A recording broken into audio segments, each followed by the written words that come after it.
one sorcerer, 14 hopefuls, 2 weeks at magic school. There can only be one winner.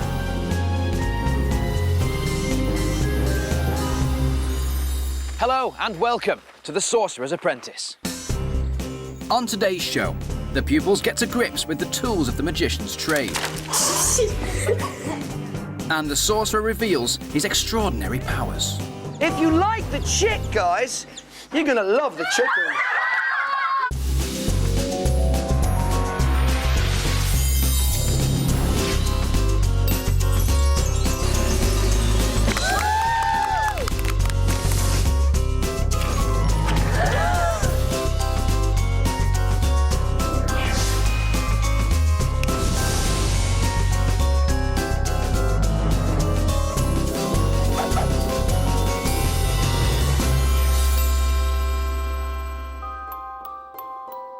Deep in the heart of the ancient English countryside, a master magician is searching for an apprentice. A boy or girl who can master the secrets, the art and history of magic. A protege to make the light of magic shine eternal. The kind of apprentice that I'm looking for, somebody that is dedicated, somebody that seeks to be skillful, somebody that aims for perfection. The sorcerer has chosen 14 wannabe magicians to attend his unique magic school. They're super competitive. I've won so many trophies, I can't be bothered counting them. Natural show-offs. I want to be so rich and famous. Not there, I want to be there. They come from every corner of the country. I like sheep.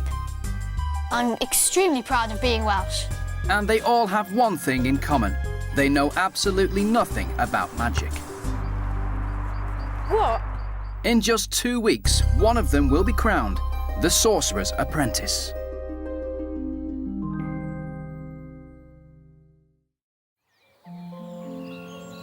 The chosen 14 have been summoned to a secret location.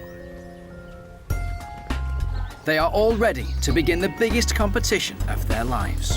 I've never really done any magic before. I don't know whether I'll be good at it, but I can get a good shot. I'm not here just to play, I'm here to win. For most, this will be the first time they've spent more than a few days away from their families. I probably will be really homesick, but there you go. I think I'm going to miss my mum a bit, but not a lot.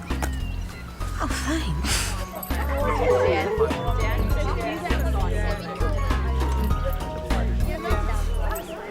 So there they are, our trainee magicians, who have no idea what to expect from the magic school. One thing's for sure though, their lives will change forever. The sorcerer has sent the school bus to collect his new trainees.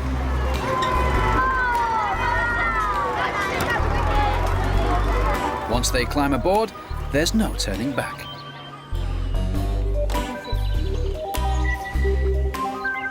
Good morning, everybody, and welcome.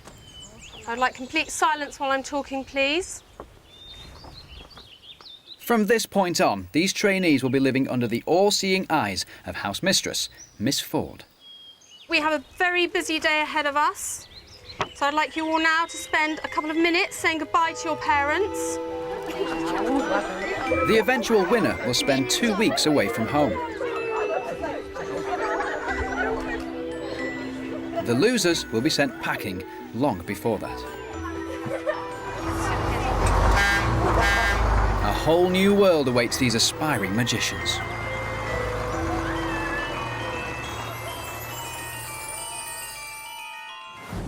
The Sorcerer's Magic School is no holiday camp.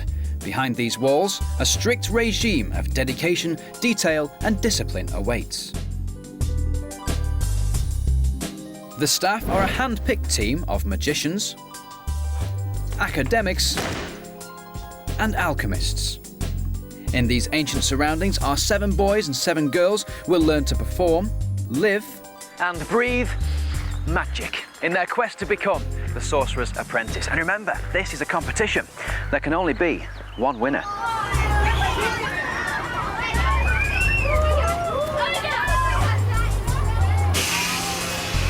The chosen few have finally made it to magic school. Follow me. Don't forget your bags. Bring everything with you. Come on, let's get this going. That's it, shuffle in. That way. That way. Time to meet the Sorcerer.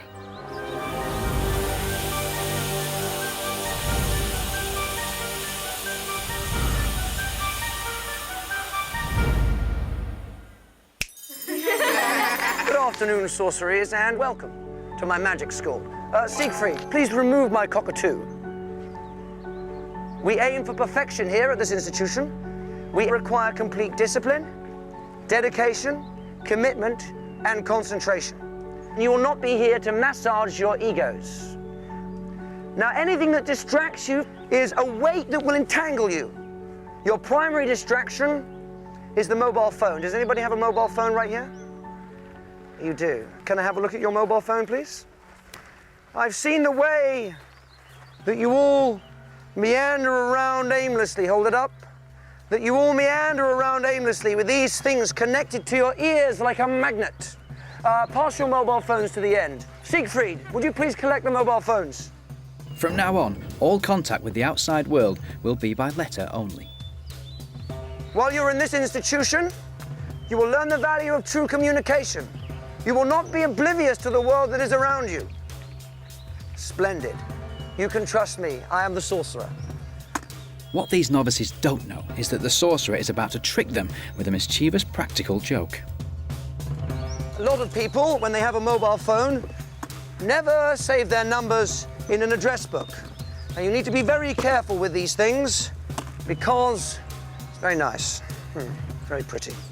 They can malfunction at any time. Good magicians fool their audience into believing that what they see is real, even when it's not. I think we'll handle these. I think we'll just put these... Could you please pass me the larger hammer?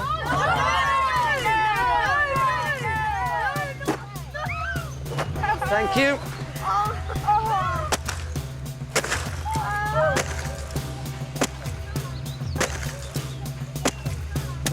Good. That just about handles that. Oh, look at their faces, not happy. How will they cope without their mobile phones? Well, it depends. Who wants to be the Sorcerer's apprentice? You've got to be dedicated. To complete the effect, the Sorcerer must reveal that their phones are in fact completely undamaged. Don't worry, it's okay. I am the Sorcerer. I'll be giving these back to you at a later date, so it's all right. Now, If you'd like to follow me, we'll go on through into the house.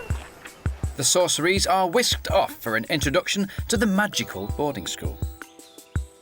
Okay, drop your bags and just come on over here. And their new magician's uniforms. Okay, you now need to get out of your clothing and you'll be getting into a uniform. What is it? Oh my gosh! Okay? My granddad wears better clothes than that. You won't need hair gel. No, my hair. No.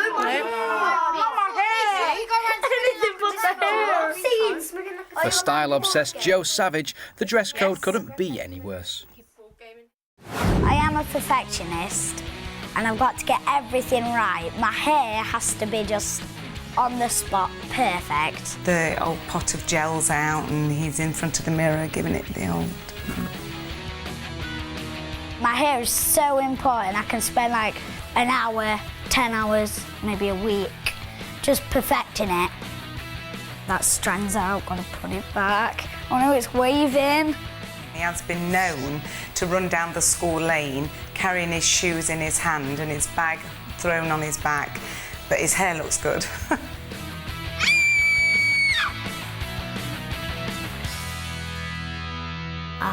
Perfect.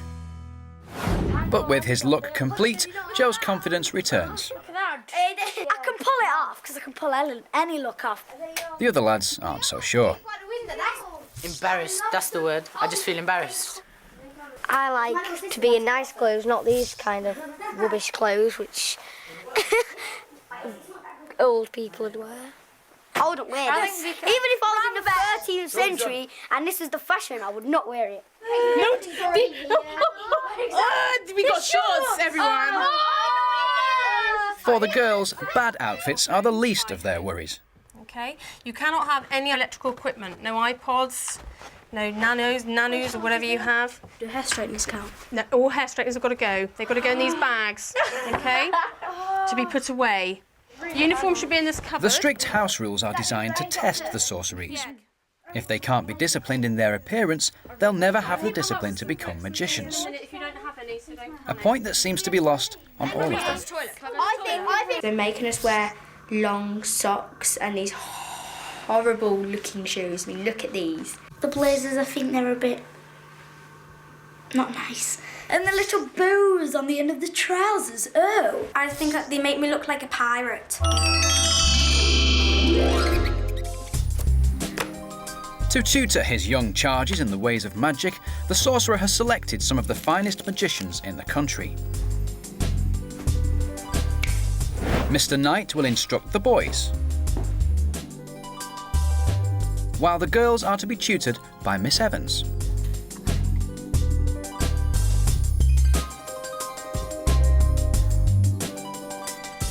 Let the magic begin.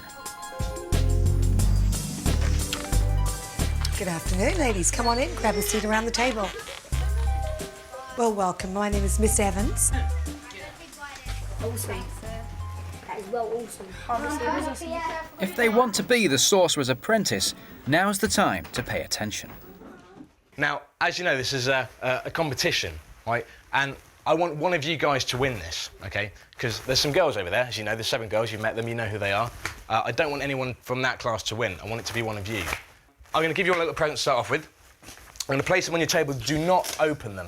I just want to leave these in Before they can even think of tackling a trick, the sorcerees need to get to grips with the basic tools of the magician's trade. Yourself. Of course, there's one for you as well. Everybody starts with exactly the same kit. So, guys, this is your magic box, right? This is what you've got to keep with you at all times. Never swap boxes, never lose your box, never give anything from your box to anybody else, particularly the boys. Please take out your yellow handkerchiefs. Time for Miss Evans to demonstrate what these simple props can do when you add the magic touch. Do exactly as I do. If you would, grab your handkerchiefs. Run them through your hands like so. Perfect. Put them back into the fist. And when it comes out the bottom, it should be red. Yeah? No? Okay. Perhaps the yellow ones are broken. All right, we'll try it this other way. Take the red handkerchief out, put the yellow one back. Make sure your sleeves are up. People always think magicians cheat using their sleeves. A good idea to pull them up from time to time. Red handkerchief. The red handkerchief through the hand. Push it in. It will come out green. Okay? Red handkerchief in the fist. It'll come out green. In red. Or maybe the magic touch isn't coming naturally to these sorceries. So what I want you to do is give me your idea on how you think that was performed. Ellie? I think you squeeze the other one up as much as you can, and then when you put one in, you pull the other one out. Right. I push it into my hand. Yeah, push that one in. But you would have another one in your hand, so you pull the Another one like that in my hand. Right. So I would have another one in here. But you're going to open your hand, it's not going to be in Exactly. Yeah. Because if I did, it wouldn't be magic, would it? The boys have moved on to the next essential prop for any magician, a deck of cards. I don't want anyone to rip the cards in half, because that means you're missing an ace of hearts, or rip it again, because obviously that means you've got no ace of hearts in the deck, right? So if we squeeze that nice and tight, like so. Now, watch. I apologise for doing that, but if you put your hand out flat, watch, and we push. Now lift up the top card there, turn it over, ace of hearts, fantastic. Every magician in the world knows at least one card trick, but to amaze their audience, a master magician handles the pack as if it were an extension of their own body. It's really hard. We flip them from one hand, you lift them, and you riffle them together, you then bend them, and you shuffle them together. That means having excellent hand-eye coordination and superior manual dexterity. That's what we call springing the deck of cards, OK?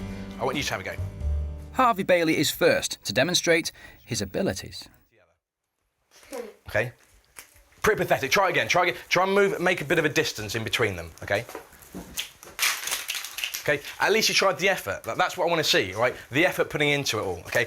And yes, you will have to pick up the cards, but that's what this is all about. Practicing, and then eventually you'll get there and it's going to look good.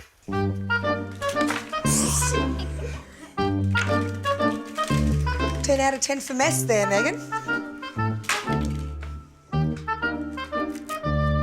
A little more confidence behind that. I would rather see that than no attempt, okay? I'd rather see you try and fail than not try. All right. Okay. Very well done. I'll show you. It's on this board here. The last phase of the lesson is designed to exercise the sorcery's brains and test their dedication and discipline when it comes to learning. We need to know that off by heart. You do, yes, absolutely.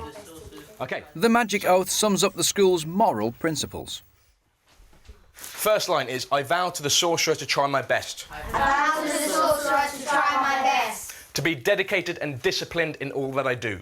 To be dedicated and disciplined in all that I do. I will respect the art and history of magic. I will respect the art and history of magic. And the secrets I learn will stay secret forever. Okay. Now that some hard graft is required, Harvey Bailey's attention has started to wander. Let's go around the circle. Harvey, stand up. Face everyone else. First line is, go for it. I vow to the sorcerer to, I don't know, To try my best. to try my best. All right, again, do it. I vow to the sorcerer to try my best. Okay, again. I vow to the sorcerer to try my best. Second line. To his teachers back home, Harvey's lack of focus would be no surprise at all. I'm quite naughty. This term I've had about 30 detentions. I always get bored, so I just start throwing things and talking. Harvey, concentrate. Do anything to not work. I think at the magic school I'll be able to follow all the rules. But all the rules are made to be broken. To don't know. To be dedicated. To be dedicated and disciplined Very good. in all that I learn. Or something. And all that I do. Very good. For those paying attention, as the oath demands, this task should be a breeze, particularly for perfectionist Joe Savage. Joe, okay. I vow to the sorcerer to try my best, I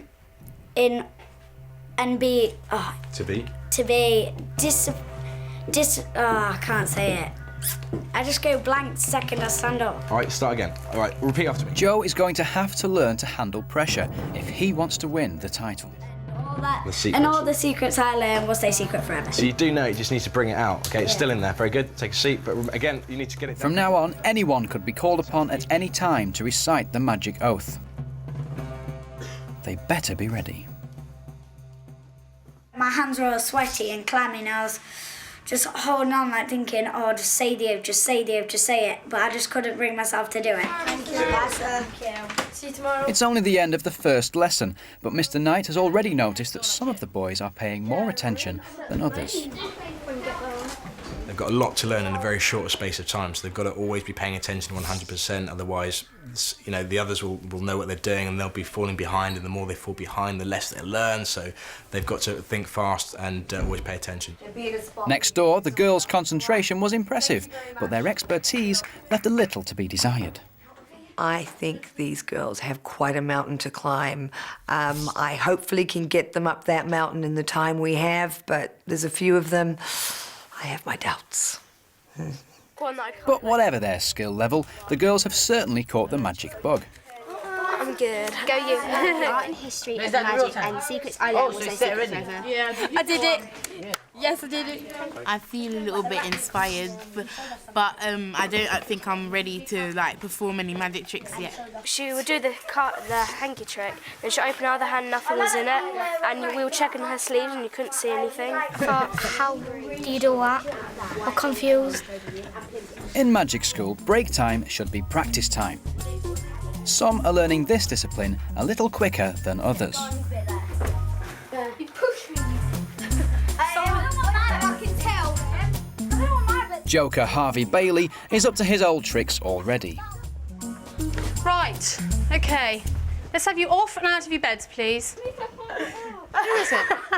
Who is it? Harvey, can you come here, please? There was a plan. Can you come here, please? You are wrong. I have actually, from the beginning of the day, right up to this point, had enough of you and your behaviour. Sorry, miss. It's no good saying sorry now and grinning at me. Look at me when I'm talking to you, please. I'm not impressed with your behaviour or your attitude. Stop leaning on there. Stand up straight on 2 feet. Stand still when I am talking. Take the plan. I think you think you're a little bit of a Jack the Lad, Harvey, but you're not. Don't. I suggest you stand near your bed with your shoes on, looking very smart. Can Harvey be tamed? Will Miss Ford succeed where so many other teachers have failed?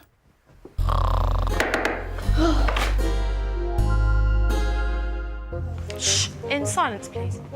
It's dinner time, always a formal occasion at Magic School.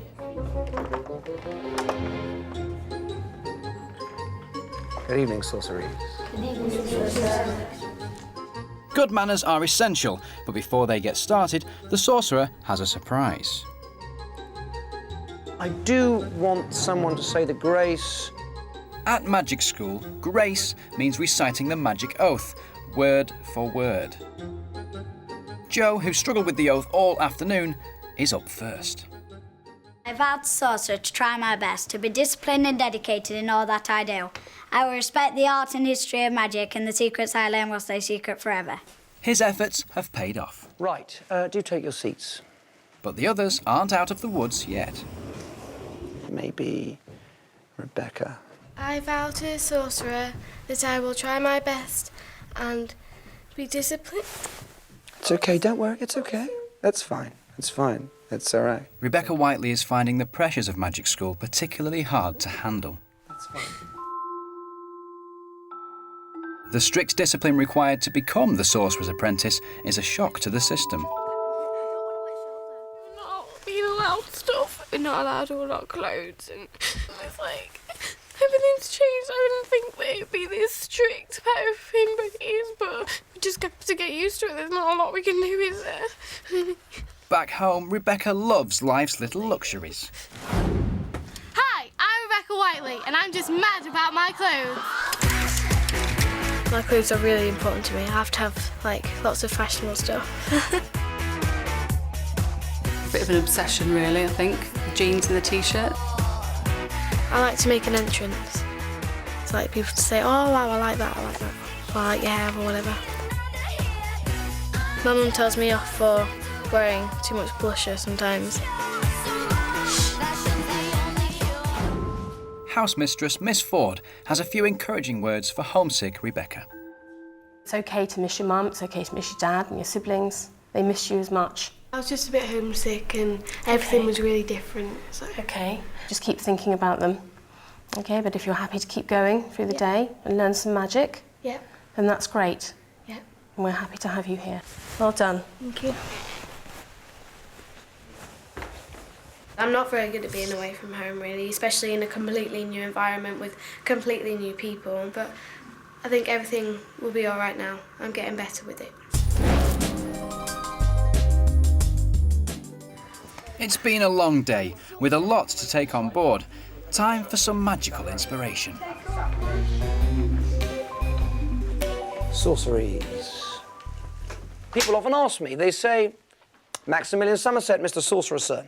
They say, what is the oldest trick in the world? Well, certainly, we know the trick performed by the gully men of Cairo in Egypt, and they'd take 3 cups and 3 pebbles. And since their magicians throughout the world have been performing this trick, they would take 3 cups, they would also take 3 balls. Over here, I have 3 balls. 1, ball number 2, and ball number 3. And they go on the 3 cups. Right, and here's what the magician would do. The first thing he would do is he would tip ball number 1 into the hand like this, and just with the gesture, he would also tip ball number 2 into the hand, and in tipping ball number 2 into the hand, it would melt into ball number 1. Ball number 3 would melt into ball number 2. He'd then take ball number 3, which would go into the left hand, tap the left hand, all the 3 balls would vanish completely, coming back in under the cups. He'd place ball number 1 under cup number 1, ball number 2 under cup number 2, and ball number 3 under cup number 3. Choose a cup, Leonie. Any cup. Are you sure? Don't let me influence you, Leonie. You want the third one, okay. We send ball, make a ball, travel, from cup number 2 to a cup number 3. Ha, so. And of course the ball travels to cup number 3. Now, the Scottish think that 3 balls is a bit too excessive, Frankie. Why use 3 when you can just use the 1? Let's get rid of 1 ball there. We don't need that one. We'll get rid of 2 balls. We don't need that one either. We just use the 3rd ball like this. Watch as the ball penetrates through the 1st cup, penetrates through the 2nd cup, and penetrates all the way through the 3rd cup. So, young man, I can't make it any fairer than this. How many balls in the middle cup? 0. 0 balls. No, you see. The French like to finish, you see, with the onion, like that, you see. The Italiano like the tomato for the pasta. And the British fancy a sport of tennis, apart from that gully man, through whom this whole thing began. Because when he would finish the trick, he would always end with one of these. Now, oh, you like the chick? If you like the chick, guys, you know something? You're gonna love the chicken.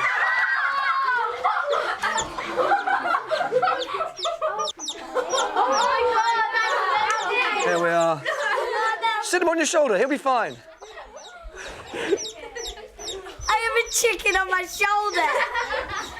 The sorcerer has worked his magic and inspired his sorceries. Oh, it was amazing. I don't know how he did any of the tricks. It's obvious that it's not magic because, like, I don't think there's such thing as magic. But it's good, like, to sleight of hand and all that. I don't think it was magic. That was like one of the best performances I've ever seen. You need to hang up all your clothes on a hanger, please. Miss Ford runs a tight ship and bedtime is non-negotiable. So their first day as trainee magicians draws to a close. I think it's fair to say there are 14 very shell-shocked boys and girls in that magic school behind me. I hope they get some sleep tonight. They're gonna need it, because tomorrow the competition starts in earnest. I think I'm going to enjoy this. It's fantastic. Everyone's really good. It's been really exciting and a bit nerve-wracking and exhausting. I just yeah. Even Harvey's now keen to impress the sorcerer.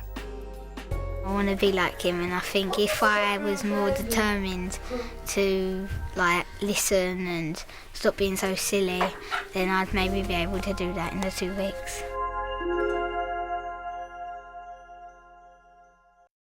Next time on The Sorcerer's Apprentice. Boys behaving badly. Wipe the smile off your face, Sammy. I'm not amused. Tricks going disastrously. And the competition kicks off. I think I messed up. I know you messed up.